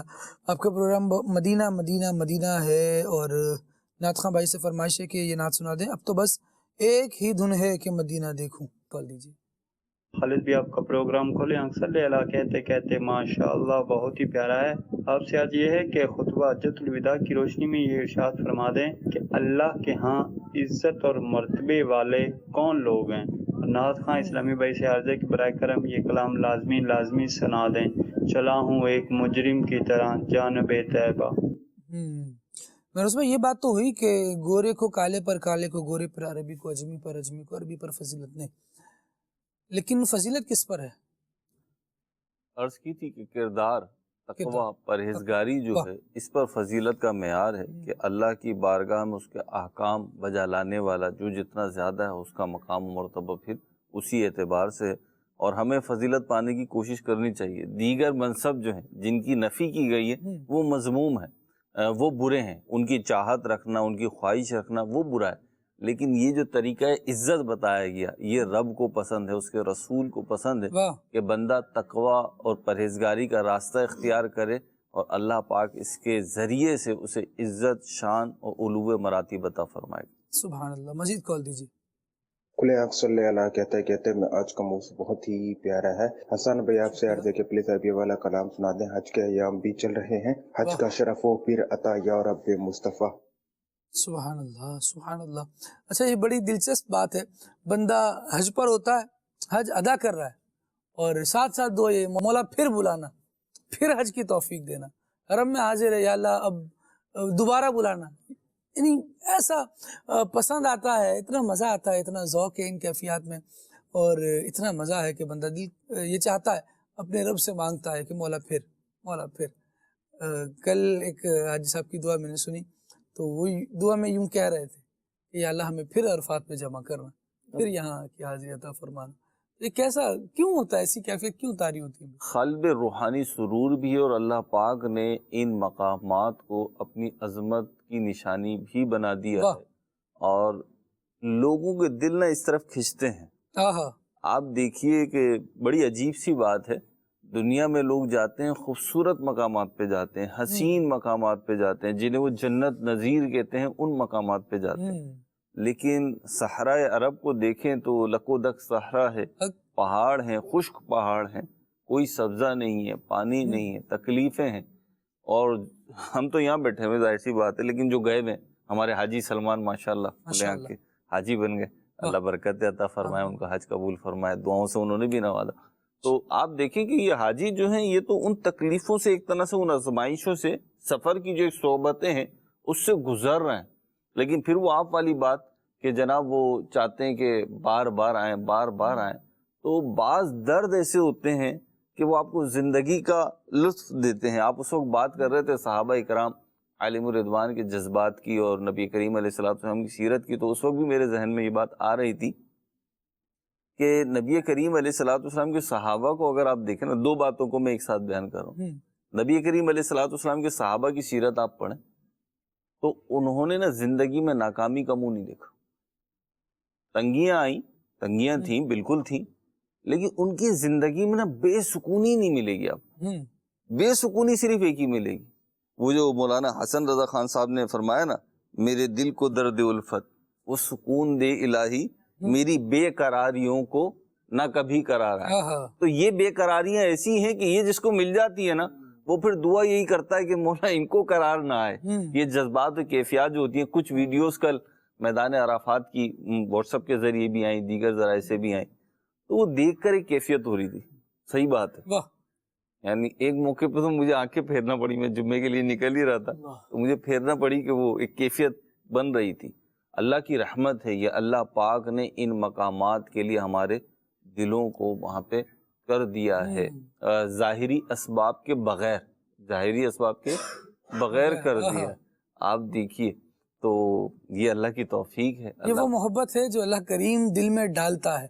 ایک تو ہے نا یہاں پر خوبصورتی ہے، یوں رنگینی ہے، ایسا ہے، لیکن پھولتے پھلتے ہیں بے فصل لستان عربی. کل میدان عرفات میں جو حاجی تھے، کل بھی تھے اور آئندہ بھی ہوں گے، اور پیچھے بھی ہوتے رہے. تو آپ دیکھیے وہ پہاڑوں پہ بیچارے تو نہیں، سعادت مند ہیں یقیناً. ایسی سعادت مل جائے تو بات ہی کیا. یہ چھاؤں اللہ کریم کو یہ حاجی پسند ہے. ہاں، یہ چھاؤں اور یہ ایئر کنڈیشن اس دھوپ پر، اس تکلیف پہ قربان جو اگر محسوس کی جائے تو بہرحال. تو وہاں پہ حاجی تھے، دھوپ تھی، چٹیل میدان تھے، پتھریلے پتھر تھے، تو آپ دیکھیے لیکن وہ اس پہ خوش تھے، شاد تھے، ایک کیفیت تھی، رکت تھی. اور وہی آپ والی بات کہ پھر یہی دعا تھی کہ مولا بار بار حاضر ہوں، بلکہ وہ اس امید پہ واپس آ رہے ہیں کہ پھر بلایا جاؤں گا. تو اللہ پاک ہمیں بھی توفیق عطا فرمائے. حرمین طیبین کی بعد اب حاضر، یہ قرآن ہونی چاہیے. اللہ پاک توفیق عطا، بار بار جائیں، بار بار جائیں، اور اللہ پاک ہمیں تھکائے نہیں، دل نہ بھرے. آمین آمین آمین. جس کو درد کا مزہ نازے دوا اٹھائے کیوں. بات یہ ہے کہ جو شہر ہوا تیری ولادت سے مشرف، اب تک وہی قبلہ تیری امت کا رہا ہے. مفتی احمد دار خان نعیمی رحمۃ شہر اللہ میں علیہ، پائی تیری ہجرت سے سعادت، مکے سے کشش اس کی ہر ایک دل میں سوا ہے. مفتی احمد دار خان نعیمی، مفتی احمد دار خان نعیمی رحمۃ اللہ علیہ نے بڑی پیاری بات ارشاد فرمائی. فرماتے ہیں ذوف مانا مگر یہ ظالم دل، ان کے رستے میں تو تھکا نہ کر. اسی طرح اعلیٰ حضرت کا ہے. تو یہ بڑی ایسی بات ہے نا کہ ہے سب کچھ ہے، لیکن یہ ظالم دل ان کے رستے میں نہ تھکا کرے، نہ تھکے کبھی. یہ جذبات اور یہ کیفیات جو ہے نا، یہ ایمان کی، عشق و محبت کی علامت ہے. اللہ بڑھائے. آمین آمین. حسان بھائی پھر کے گلی گلی تباہ، ٹھوکریں سب کی کھائے کیوں. ارشاد. یا ربنا ارحم لنا، یا ربنا ارحم لنا، یا ربنا ارحم لنا، یا ربنا ارحم لنا.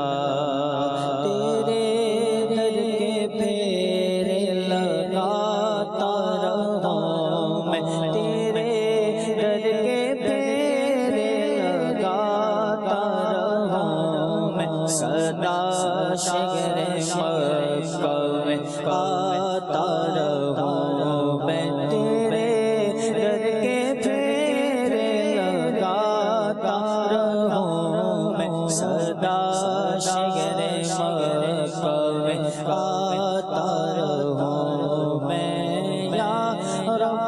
ربنا ارحم لنا یا ربنا ارحم لنا حرم میں حاضر ہوا بن کے مجرم حرم میں حاضر ہوا بن کے مجرم حرم میں حاضر ہوا بن کے مجرم یہ لبیک نعرہ لگاتا رہوں میں یہ لبیک نعرہ لگاتا رہوں میں صدا شہر مکہ میں گاتا رہوں میں یا ربنا ارحم لنا یا ربنا ارحم لنا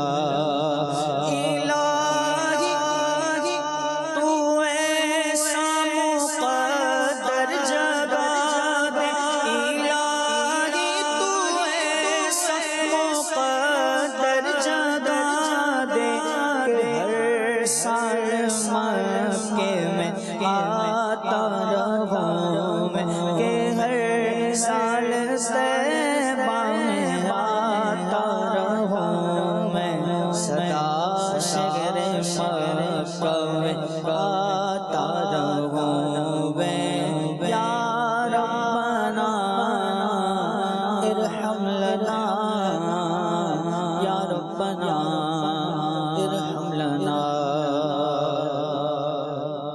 یا خدا حج پہ بلا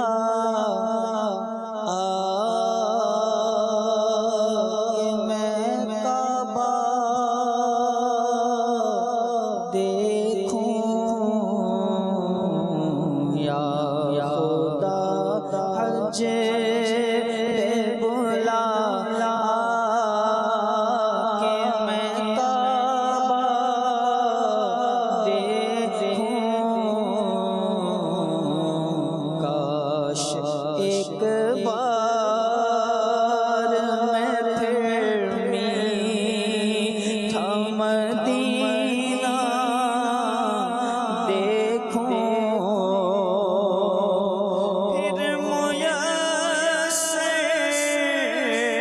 ہو مجھے کاش وقوف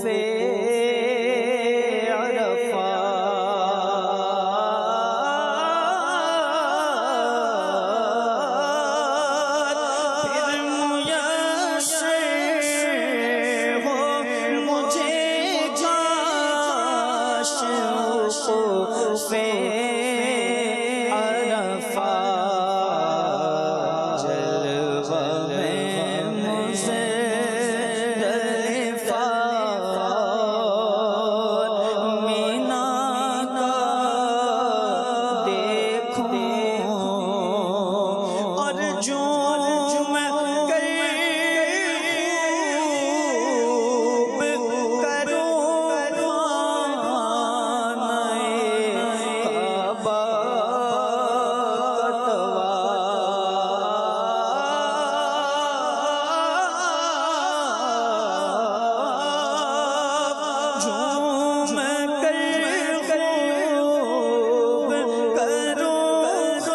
کر خوب کروں کعبہ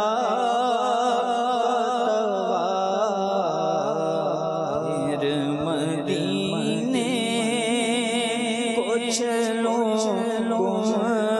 گنبد خضرا دیکھوں پھر مدینے کو چلوں گنبد خضرا دیکھوں مدینے کا سفر ہے اور میں نم دیدہ نم دی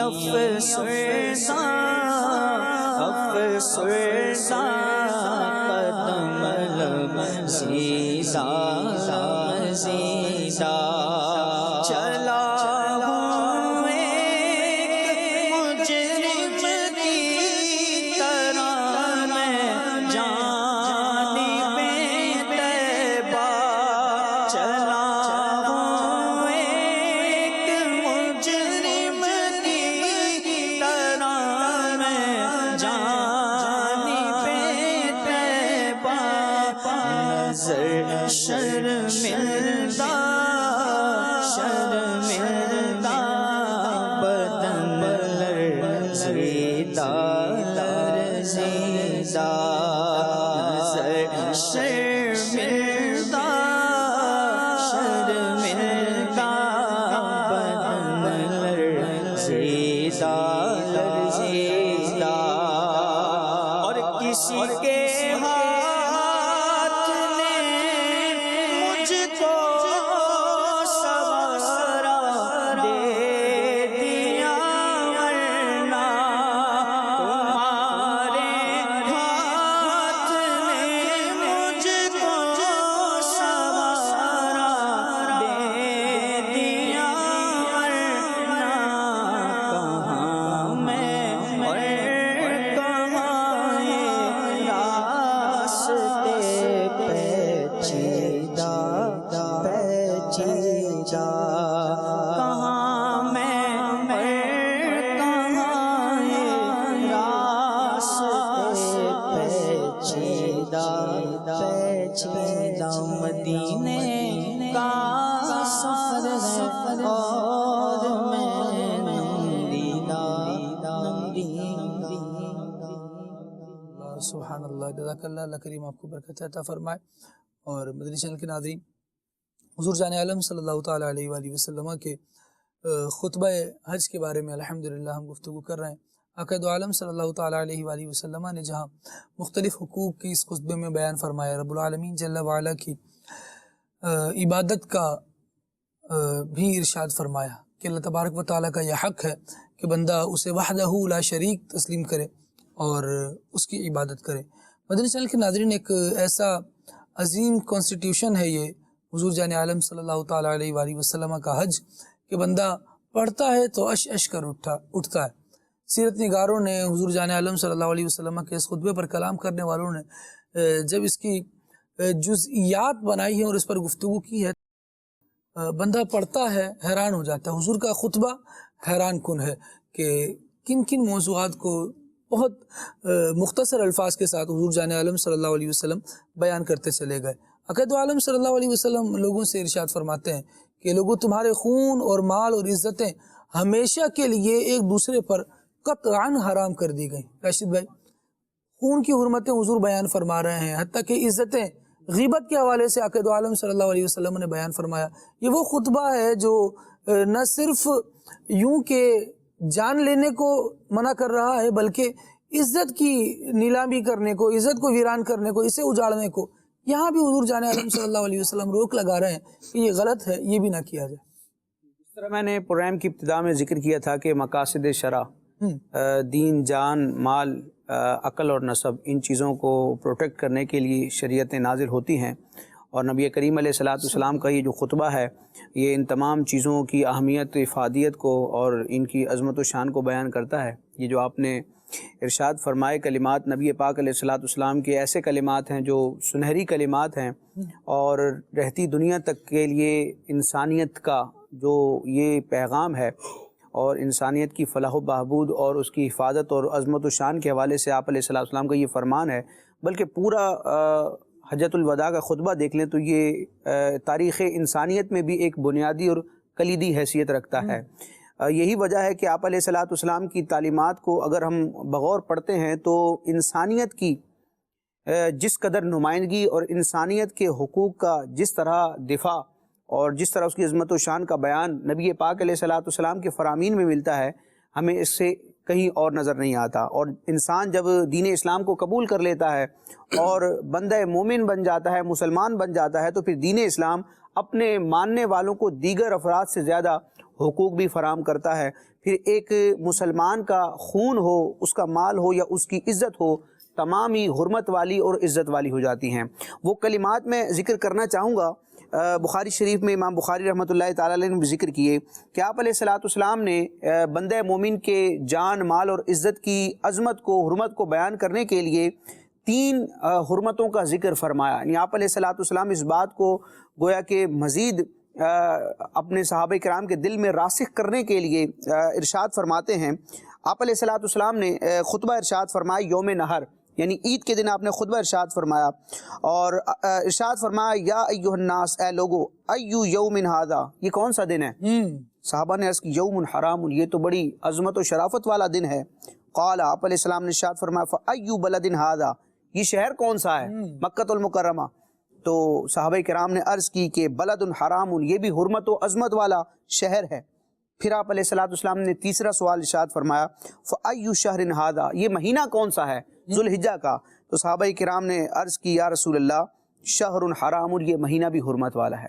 تو 3 چیزوں کا آپ نے بیان فرمایا، تینوں کی عظمت کو بیان فرمایا کہ یہ دن بھی حرمت والا ہے، یہ مہینہ بھی حرمت والا ہے، اور یہ مقام بھی حرمت والا ہے۔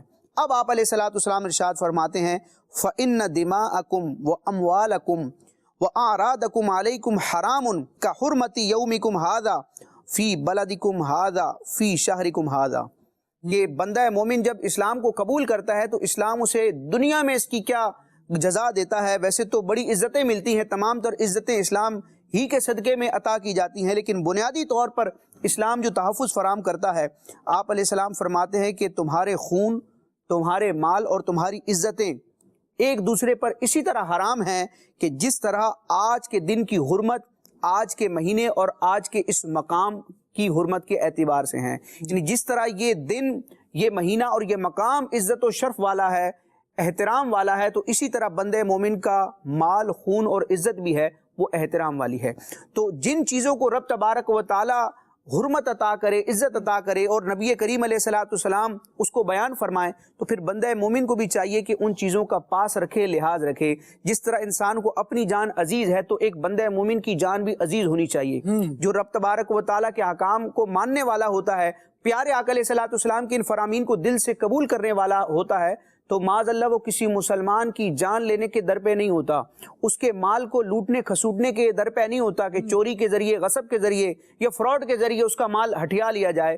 اسی طرح اس کی عزت پر انگشت نمائی کرنے کے لیے وہ پیش رفت نہیں کرتا، وہ ڈر کر رہتا ہے کہ بندہ مومن ہے، اگرچہ نسبی اعتبار سے میرا اس سے کوئی تعلق نہ ہو، لیکن ایمانی رشتہ مضبوط ہے۔ یہ وہ شخص ہے کہ جس کی عزت کو، جس کے مال کو اور جس کے خون کو رب تبارک و تعالیٰ نے تحفظ فراہم فرمایا ہے، اور آپ علیہ الصلوۃ والسلام نے اس کو بیان بھی کیا ہے۔ تو اللہ تبارک و تعالیٰ ہمیں نبی پاک علیہ الصلوۃ والسلام کے ان ارشادات پر عمل کرتے رہنے کی توفیق عطا فرمائے۔ آمین۔ نبی اکرم علیہ الصلوۃ والسلام نے اپنے بارے میں بھی گفتگو فرمائی اس خطبے میں، اور آقا دو عالم صلی اللہ تعالیٰ علیہ وآلہ وسلم نے اپنے حقوق گویا بیان فرمائے۔ یہاں ایاز میں دیکھیے تو حضور جان عالم صلی اللہ علیہ وسلم لوگوں سے بھی مخاطب ہیں، تمہاری عزت، تمہارا مال، تمہارے مال کا تحفظ، تم نے کس طرح سے معاشرے میں رہنا ہے۔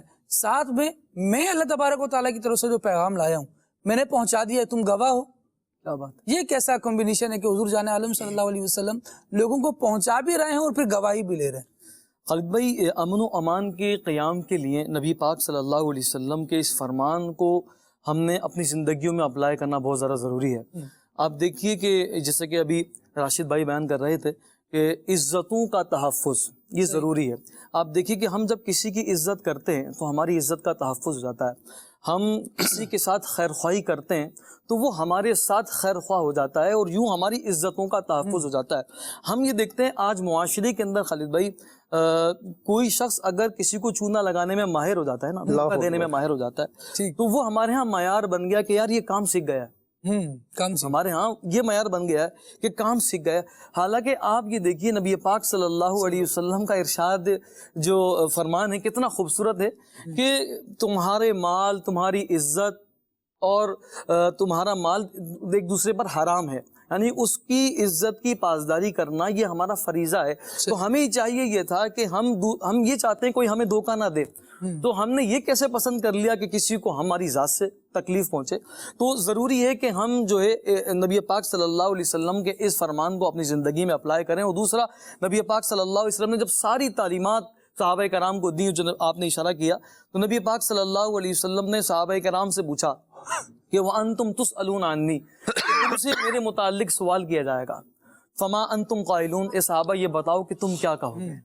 تو حضرات صحابہ کرام علیہم رضوان نے نبی پاک صلی اللہ علیہ وسلم نے فرمایا، یا رسول اللہ صلی اللہ علیہ وسلم، ہم یہ کہیں گے کہ آپ نے اپنا حق ادا کر دیا، آپ نے رسالت کا حق ادا کر دیا، وَنَصَحْتَ، اور آپ نے ہماری خیر خواہی فرمائی.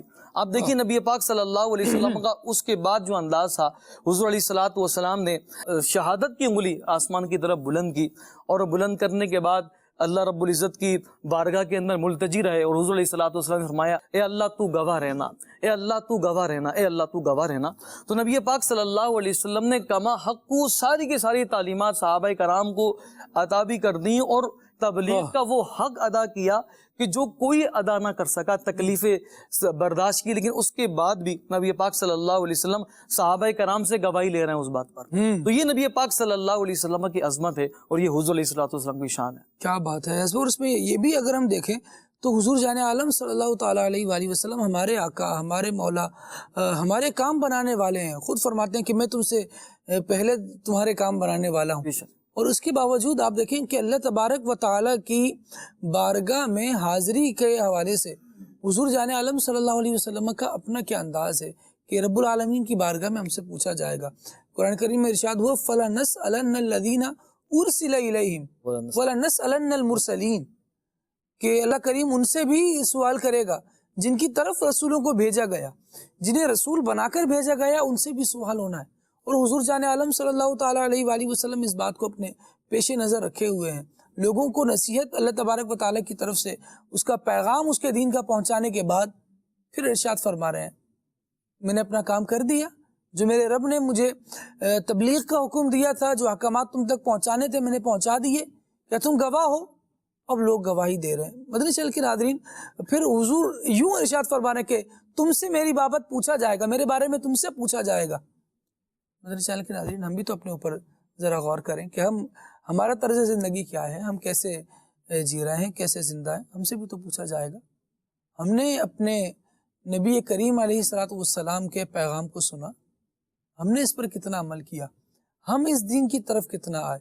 حضور جان عالم صلی اللہ تعالیٰ علیہ وآلہ وسلم کے ان مبارک خطبات کے بہت سارے پہلو واقعی یہ بھی ایسے ہیں جو ہم زیر بحث نہیں لا سکے، جن پر گفتگو نہیں ہو سکی، لیکن جن پر گفتگو ہوئی، تھوڑا سا اپنی ذات میں محاسبہ بھی تو کر لیں، غور و فکر بھی تو کر لیں کہ ہم کہاں کھڑے ہیں، ہم ان پر کہاں عمل کر رہے ہیں، ہم ان پر کتنا عمل کر رہے ہیں. اگر حقوق کی جنگ میں ہمارے پڑوسی ہم سے تنگ ہے تو پھر میں کہاں کھڑا ہوں؟ میں اپنے والدین کو ستا رہا ہوں، جن کے بارے میں رب العالمین نے، حضور اکرم علیہ الصلوۃ والسلام نے ہمیں تاکید فرمائی کہ ان کے بارے میں اللہ سے ڈرتے رہنا. غلاموں کے بارے میں جس طرح سے گفتگو ہوئی، خاص کر محروز بھائی خواتین کے بارے میں عقید عالم صلی اللہ تعالیٰ علیہ وآلہ وسلم نے وصیت فرمائی، نصیحت فرمائی کہ ان کے حقوق کے بارے میں، ان کے بارے میں، اپنے صحابہ کے بارے میں ارشاد فرمایا کہ میرے صحابہ کے بارے میں اللہ تبارک و تعالیٰ سے ڈرتے رہنا. نبی کریم علیہ الصلوۃ والسلام نے انسانیت کی فلاح و فوز کی جتنی باتیں تھیں اس خطبہ مبارک میں بھی ارشاد فرمائی ہیں، اور اس میں سے ایک بات حق ادا کرنا ہے، چاہے وہ غلاموں کا ہو، چاہے کنیزوں کا ہو، چاہے بیویوں کا ہو، چاہے شوہروں کا ہو، چاہے مالوں کا ہو، مال و دولت کا ہو، اور چاہے لونڈی غلاموں کا ہو. یہ سارے حق جو ہے نا حق ادا کرنے کا فرمایا. اور یہ جو حق ہے نا خالد بھائی، آپ نے جو بات بیان فرمائی، بیلنس ہے نا دین اسلام کی تعلیمات میں، بڑی خوبصورت بات جو ہے وہ بیلنس اور ماڈریشن ہے. یہ ایک انتہا کو نہیں جاتی بلکہ بیلنس رہتی ہے. جہاں شوہر کے حقوق بیان فرمائیں وہاں بیوی کے بھی حقوق بیان فرمائیں، جہاں ماں کے حقوق بیان فرمائیں وہاں والد کے حقوق بھی بیان فرمائیں، جہاں اولاد کے حقوق بیان فرمائیں وہاں والدین کے حقوق بھی بیان فرمائیں. تو بیلنس ہے، جہاں آجر کے حقوق ہیں وہاں تاجر کے بھی حقوق ہیں، جہاں مزدور کے حقوق ہیں وہاں سیٹ کے بھی حقوق ہیں. اور جو پڑوسی کی بات کرتے ہیں، پڑوسی کے حقوق ہیں، تو ہر ملی ہوئی دیوار والا پڑوسی ہی ہے نا. اگر مجھے پڑوسی کا حق ادا کرنے کا کہا جا رہا ہے تو میرا پڑوسی جو اس کا پڑوسی پھر میں بنتا ہوں، اسے بھی میرے حق ادا کرنے، جی اس کو بھی میرے حق ادا کرنے ہیں. تو یہ جو حق کی بات ہو رہی ہے، رائٹس کی بات ہو رہی ہے، اسی میں اگر توازن پر آئے نا تو پھر ہے فرائض. اور نبی کریم علیہ الصلوۃ والسلام نے جن کے رائٹس بیان فرمائے ہیں وہ کسی دوسرے کے حق میں فرائض ہو گئے ہیں، وہ دوسرے کے اوپر چیزیں لازم ہو گئی ہیں کہ اس کا یہ حق تمہیں ادا کرنا ہے. یہ فرائض کا لفظ میں فقہی اس پہ نہیں عرض کر رہا ہوں، بلکہ لازم ہونے، ضروری ہونے کے اعتبار سے عرض کر رہا ہوں، وہ ہو گیا ہے. تو ہم پوری دنیا میں خالد بھائی دیکھیں نا، جتنے احتجاج، جتنی پرابلم، جتنی یعنی رشتے ناطے خراب ہونا، تعلق داریاں خراب ہونا، منہ بننا، ناراض ہونا، غصہ دکھانا، یہ سب اس بات پر ہیں کہ جناب فلاں شخص نے جو میرا حق بنتا تھا وہ نہیں دیا. اس شخص نے، فیاض بھائی نے تو دیا ہے، میرا جو پڑوسی ہے اس نے میرے حقوق پورے نہیں کیے. تو اگر ہم ایک دوسرے کے حقوق ادا کرنے والے بن جائیں، ایک تو ہے نا حقوق مانگنا، تو وہ تو سبھی مانگ رہے ہیں، مطالبہ سب کا ہے، مطالبہ تو سب کا ہے، لیکن پورے کون کر رہا ہے، ادا کون کر رہا ہے؟ اگر آج کے دن ہم یہ غور کریں کہ میرے اوپر کیا کیا لازم، میں ایک پروگرام میں شریک ہوں، میرے ساتھ 4 دیگر اسلام میں موجود ہیں، اس میں ان چاروں کے کیا حقوق ہیں، اگر میں وہ ادا کرنے والا بن جاؤں گا تو انشاءاللہ ایکشن کا ری ایکشن آ جائے گا، اور مجھے بھی جو ہے وہ حقوق جو ہیں، جو میرے چیزیں ضروری ہیں الٹیمیٹلی، وہ مجھے ملنا شروع ہو جائیں گی. پھر یہ چاہے میاں بیوی ہوں، چاہے کوئی اور تعلق. اور آپ نے خواتین کا کہا تو یہ بھی ایک پہلو اس خطبے میں ملتا ہے کہ نبی پاک علیہ الصلوۃ والسلام نے بالخصوص ان افراد و معاملات کو اس میں جو ہے نا وہ نومینیٹ کیا ہے کہ جن کی طرف سے لوگ غافل ہیں. جیسے خواتین ہیں، یہ خود بھی کمزور ہیں اور ان کے حقوق غضب کرتے ہوئے لوگ جو ہیں وہ خوف زدہ یوں بھی نہیں ہوتے کہ یہ کیا کر لیں گے. تو فرمایا فاتقوا اللہ، اللہ سے ڈرو، فی النساء، اپنی عورتوں کے بارے میں، اپنی خواتین کے بارے میں، اور ان کے حقوق کی خاص تاکید و وصیت فرمائی. تواصو وصیت کا لفظ ہے کہ میں تمہیں وصیت کرتا ہوں کہ ان کے حقوق کی پاسداری کرو. اللہ پاک ہمیں ہر شخص کے حقوق ادا کرنے کی توفیق عطا فرمائے اور اپنی زندگی کو بیلنس کرنے کی توفیق عطا فرمائے. دنیا ہے، یہاں پہ حق ادا کر دیں گے تو سستے میں چھٹ جائیں گے، ورنہ آخرت میں ان مظلوموں کی چاندی ہوگی، اور پھر ظالم کا گریبان ہوگا اور مظلوم کا ہاتھ ہوگا، پھر اللہ پاک کا انصاف ہوگا. تو اس وقت سے ڈریں اور دنیا ہی میں معاملات کو سالو کر لیں. آمین. اللہ کریم ہمیں توفیق خیر عطا فرمائے. مدنی چینل کے ناظرین، جہاں یہ حقوق بیان ہو رہے ہیں، یہاں اس قانون کو بھی اسلام نے بیان فرمایا. پیغمبر اسلام صلی اللہ تعالیٰ علیہ وآلہ وسلم نے ایڈریس فرمایا معاف کیجیے گا، فرمایا خبردار، اب مجرم خود ہی اپنے جرم کا ذمہ دار ہوگا. پہلے ایسا ہوتا تھا کہ خطا کسی نے کی، بیٹے نے خطا کی، اس کے بدلے میں باپ کو مار دیا گیا، یہ ہاتھ نہیں آیا تو اسے نپٹا دیا گیا. اس قسم کے بہت سارے واقعات، اور اس کو اگر ڈیٹیل میں لیا جائے تو ادھر ادھر بہت غلطیاں ہو رہی تھیں.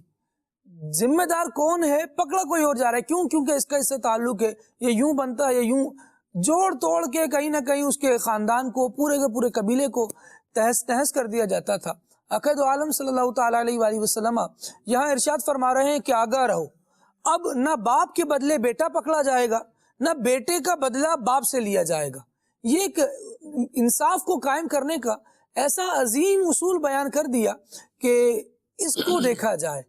اگر اس کے مطابق انصاف پرووائڈ کیا جائے گا اور عدالتیں فیصلے کریں گی، کامیابی رہے گی، اچھے دن آئیں گے، انصاف کا بول بالا ہوگا.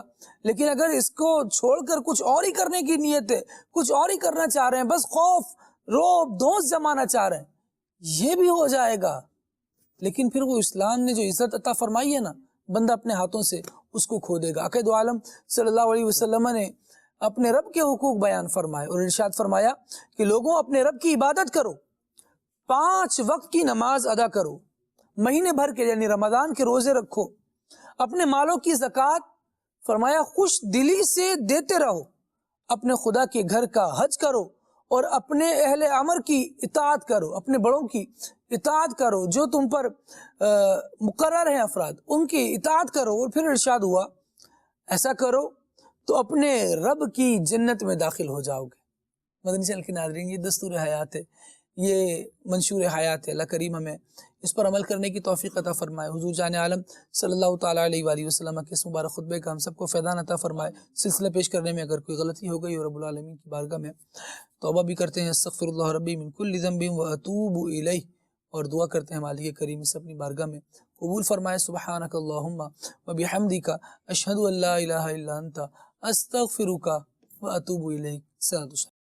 زائر طیبہ روزے پہ جا کر تو سلام سے رو کے کہنا، میرے غم کا فسانہ سنا کر تو سلام سے رو کے کہنا، تیری قسمت پہ رشک آ رہا ہے، تیری قسمت پہ رشک آ رہا ہے، مدینے کو تو جا